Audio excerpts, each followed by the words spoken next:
my name is Katie Tremulous. I am the creator of Roadmap to Ron, which is an A to Z course on how to build a remote online notarization business. And today, this is part of a two-part series of working directly with your vendors. This is going to be specifically about title companies. So let's fast forward past part one, where we talk about how many touch points you want to have for when you are trying to work with the title company. This is when you have landed a title company, and then how to maintain that type of relationship with a title company and what they would typically expect.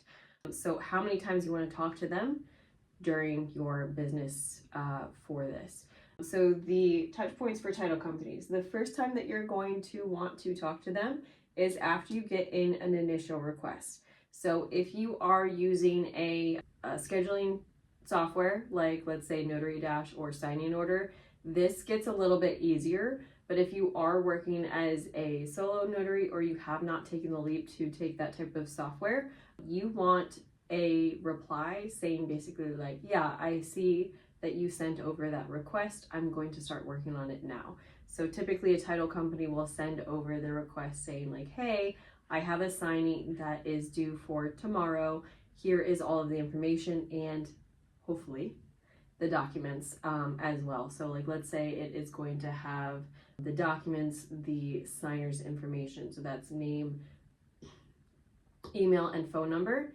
And then typically what you would do after that is reach out to the signers directly to get something scheduled. The way that I work and the way that I have structured my business is that I schedule the clients for the title companies.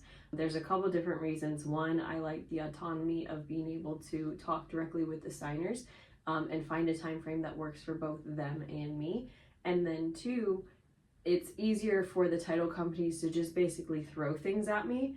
I take care of it. I have that type of autonomy where, you know, it works within the schedule that I have, and then I will give it back to them. Because otherwise, if a signing service or a title company or a law firm is like, hey, you know, tomorrow at 6 o'clock we have a notarization, it might not work for you. If you are a solo notary and you do not have a team, it's a little bit harder to be more flexible. So if you are the one that is in charge of scheduling, you can make sure obviously that you're available. So that's the way that I would structure it if you are a solo notary. If you have a team, you know, sometimes you can just be like, yeah, I just need a 4 to 6 hour lead time, which is where I'm at right now. But if you're just starting out, I would recommend that you schedule them. So anyway, you reach out and you schedule the signers, and then you would update the title company saying, hey, this is scheduled for tomorrow at 2 p.m. They're like, great, that's amazing. Because I've had it on the other side of things where as a signing service, if I assign a notary something and I don't hear back from them, I just assume that it's lost in the abyss. And so they could already already have everything, you know, scheduled with the signer. They've gone through the initial, like, this is what a remote online notarization looks like. Meanwhile, for me, it's just crickets. And I don't like that feeling. And I also don't want the title companies to feel like that either. So when you get the signing scheduled with your signers, reach out and let the title company know. Number 3, the other touch point that you would want to have with the title companies if there are any issues. So typically the issues that you are going to encounter is if the names don't match. So let's say you do the initial call for the signer saying, hey, my name's Katie. I'm scheduling your remote online notarization. When are you next available? Tomorrow at 2. Great, let me walk you through the process. You walk them through how a remote online notarization works. And you also ask them, you know, do you have a driver's license? Is it a valid driver's license? I just want to make sure that the name matches what's on the document. What do you have on your driver's license? These types of questions in the very beginning when you are calling your signers is going to save you so much headache.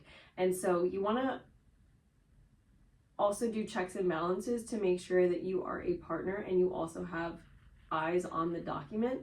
So that way, if there is an issue, you can catch it beforehand rather than later. So that's just something to think about, is if there are any issues. So let's say they don't have a driver's license. They need the document to be updated because they were married or something along those lines. You need to reach back out to the title company to let them know, like, hey, this signer doesn't have a driver's license. We're going to have to delay this. Or hey, this signer just got married. They have a marriage certificate. Let me send out all of those information and then let them know that they can do whatever that they need to do on their end, so that way it matches. So typically during that time frame, if there is a name discrepancy, they will update the documents and then give it back to you. But that's a conversation with the title company. You need to reach out to them. So that is something that you would want to contact the title company. Typically it kind of depends, but either give them a call or send them an email saying, hey, there's an issue. Or if there's any delays. So if there is a signer that, got into a car accident, it's going to be 2-hour delay. If it's at 2 o'clock and then they call you at like 1:30 saying, hey, I'm going to be running late or whatever, I'm in traffic, let the title company know, because otherwise at 2 o'clock they're going to be expecting like the documents to get send back to them around like 2:30, if that's usually what you do for they're used to it. Typically mine take half an hour, and so around 2:30 is when they're kind of expecting it. So if it's crickets, they're going to think that something's going wrong, rather than like, oh yeah, we just had to delay it till 4 o'clock. That also does affect funding. So you do want to let them know about any type of delays and what to expect.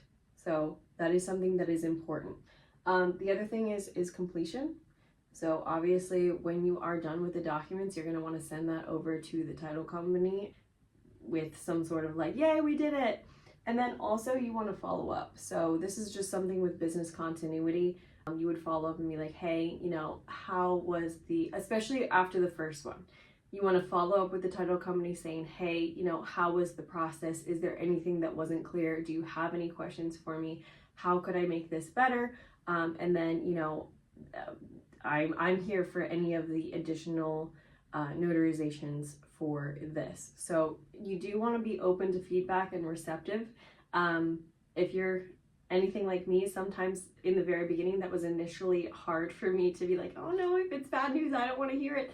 You need it, because that will make you a better business owner. So do make sure that you are following up to see how you are doing. And especially if you are working with a team, ask how everything is going.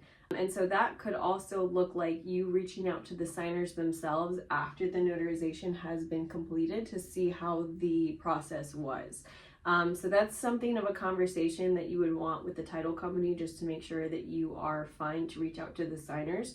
But you also want to see room for improvement, because ideally you would get the repeat clients. The signers that are with you for those title companies are also possible prospects and leads if you do everything correctly, and then also you kind of pitch them at the very end.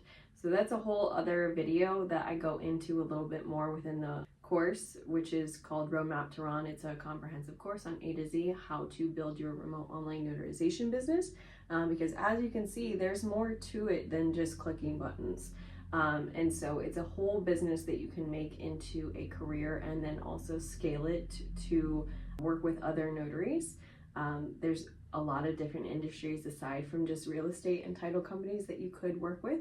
But this is something to think about when you are building your business, to make sure that you are doing the best possible job that you can.